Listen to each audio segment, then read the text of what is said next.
So, for the next segment of our conversation, I would like to ask you your assessment of Trump's foreign policy. Now that we are 7 months into his presidency, let's say if you can divide the earth into Asia Pacific, the Americas, Europe, the Middle East, and Africa, where do you think Trump has been the most successful, has failed, and it's been a mixed bag. So, if you take the world as a whole, where do you think Trump has failed and succeeded in his foreign policy? I couldn't list a single success. I know he stopped 6 wars. I can't even remember which wars it is that he stopped. You know, oh yeah, he stopped the war between India and Pakistan. Except I know that Prime Minister Jai Shankar has quite a different point of view on that. That in fact the United States had no role in bringing into that conflict. Frankly, I think if anything, the United States played a role in the initial attack that took place in Kashmir, in terms of support for these terrorist organizations that were based in Pakistan. I mean, you tell me right now, what's the attitude in India towards the United States compared to 7 months ago? So, I mean, people are not able to believe that Trump is tanking 25 years of bipartisan consensus towards building a good relationship with India.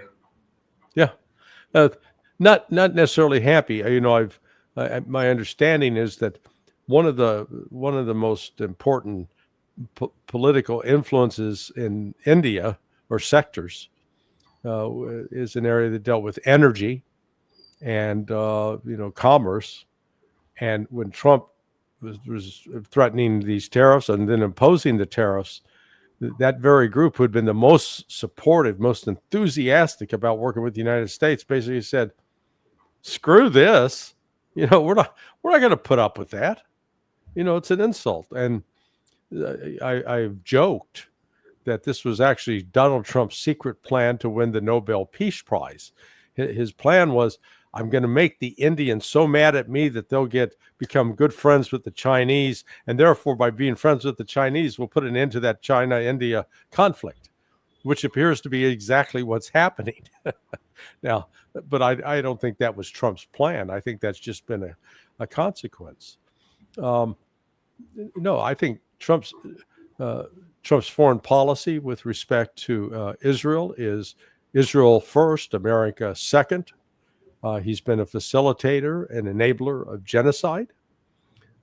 He claims to want to stop the war in Ukraine, but continues to provide the Ukrainians with weapons, money, and intelligence. China continues to insult China, and the whole Trump labored under the false belief, the assumption that the United States really is the most powerful nation in the world, that we're so much better than everybody else at everything, and therefore they'd have to submit to our will. Well, he takes on China. We're going to teach those Chinese. Well, as a result of that, U.S. soybean exports. We used to be the number one supplier of soybeans to China. They've stopped buying. Nope, we're not buying your soybeans anymore. So all of a sudden, you've got all these farmers in America that are, up to their eyeballs in soybeans. They don't have any place to sell it. If they can't sell it, they don't get paid. They don't get paid. They have all these loans. They financed a lot of their farm equipment. They can't pay for that. So all of a sudden, they may be facing bankruptcy. The same with respect to Brazil. The U.S. used to be a major importer of Brazilian coffee, but with the tariffs, Brazil's turned around and selling all their coffee now to China.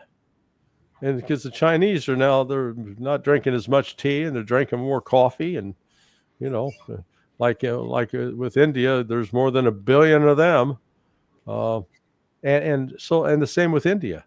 India has been a very important supplier of pharmaceuticals. to the United States. Both between India and China, I think it's like total domination. Well, the United States doesn't have an alternative to that, and yet in taking these steps, the punitive measures with tariffs, it has really soured the relationship. And then to try to tell India, you're not going to buy any more oil from Russia because we said so, and people of India are going, you can't, you're not my father, you're not my mother, you're not going to tell me what to do. We're working in our national interests. And whatever positive relationship with the United States over the last 25 years, the relationship with Russia goes back far longer than that. Because, I remember that it was in 1972, I believe, the then Indian Prime Minister died during a visit to Moscow, and then it was returned. 60s, sir. Huh?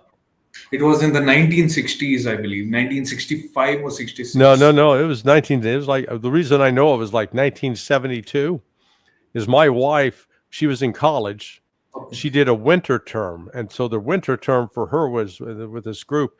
They traveled to India, and she was in Delhi, and she was staying with the family of that prime minister, and so she was there on the anniversary of his death. But the point is that India has always had a good relationship with Russia as well. Yes. And it's the most uncomfortable situation to be put in is if you've got two friends, and then it turns out those two friends don't like each other, and then they want to put you in the middle of the fight. Well, you don't want to choose sides. You want to be friends with both. But if they force you,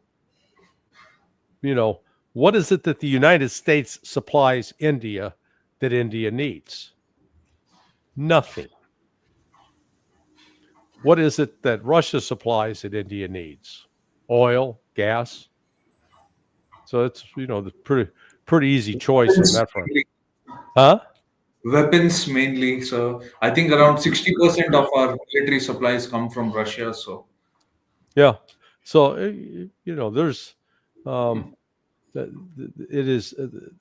This is just another example of Trump's foreign policy, alienating India, alienating Brazil, treating the Europeans like, well, and actually I do sort of privately enjoy this, treating the Europeans like they're a bunch of vassals.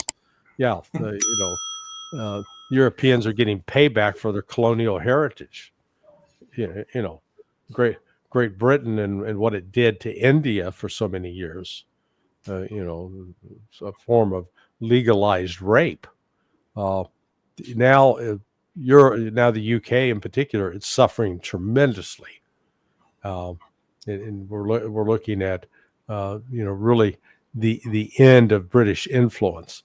I think we'll get to the point where the world will wake up and say there's no reason for the United Kingdom or France to sit on the UN Security Council and have a veto, because those two countries are largely irrelevant. Trump. I think Trump's foreign policy so far has been a disaster, and particularly with endorsing Israel's attack on Iran and facilitating that attack. Trump, despite all of his big talk about peace, look at what he's doing. He brought in Armenia and Azerbaijan to sign an agreement in Washington. Where did that come from? I mean, that in the United States, that's never been an issue. And so who was focused on that in the U.S. government saying, hey, this is a priority? My old outfit, the Central Intelligence Agency. Because what they want to do is establish a presence. Well, they've had a presence, but they want to boost their presence in those two countries in order to create both color revolutions, or to have governments that are going to be friendly to us so that they can be used as vectors of attack against Russia. That's what's going on. Trump is just too stupid to know that he's being used in that regard. They tell him, "Oh, Mr. President, you're settling a war here." No, they just feed his ego. You know what I've become just completely disgusted with Trump's incessant narcissism. He cannot like the older he gets, the more insecure he becomes, and has to tell, "I'm so great. I've stopped 6 wars. No, I've stopped 7. Oh, maybe it's 100. I've stopped 100 wars." And America, we're the best. We're the greatest. We're gonna build more ships than anybody else. China in the last few years has built more than the United States built from like 1945 on, for God's sake. So it's just, Trump and his foreign policy. It's a foreign policy based on bullying, and he's discovering that a lot of the rest of the world is sick and tired of being bullied. Hence the rise of BRICS in the global South. So I would like to ask you, why do you think Trump's foreign policy has been a failure? Is it due to his erratic behavior, or the fact that he's just surrounded by sycophants who just feed him the information that he wants to listen to? Yes, all of the above. Part of what we're witnessing, I think, is his age. I really think he has suffered some mental impairment.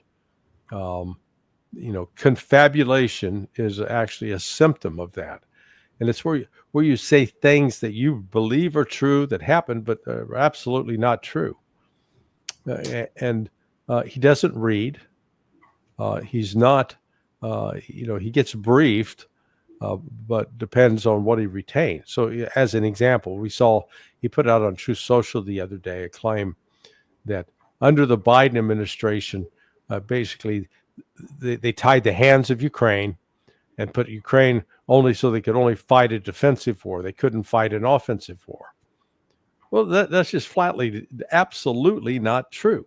It showed that Trump was not aware of the offensive that Ukraine unleashed in September of 2022, followed up by the new offensive they undertook in June, starting in June of 2023, and then the attack into Kursk in September or August of 2024.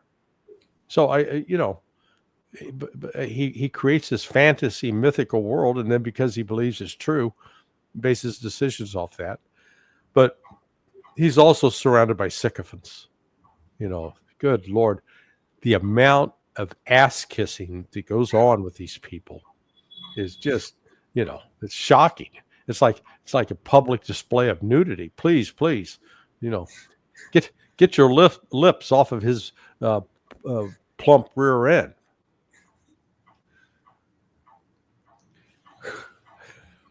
Sorry, but I know that's a visual image. People are going to have to take a bath to get that out of their brain. Oh my God. Okay.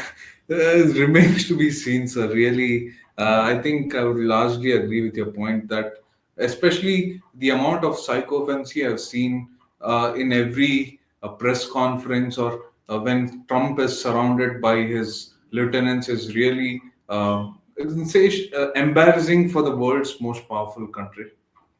Oh yeah, no, it is. You watch the performance of people like Howard Lutnick. We're talking people who are, very accomplished in life. Some very, have wealth, have education. But God, they have no self-respect. Maybe Elon Musk. Elon Musk finally woke up to the game and just said, "Nah, look, I'm not going to continue sitting here kissing Trump's ass." Because Trump's not doing what he promised.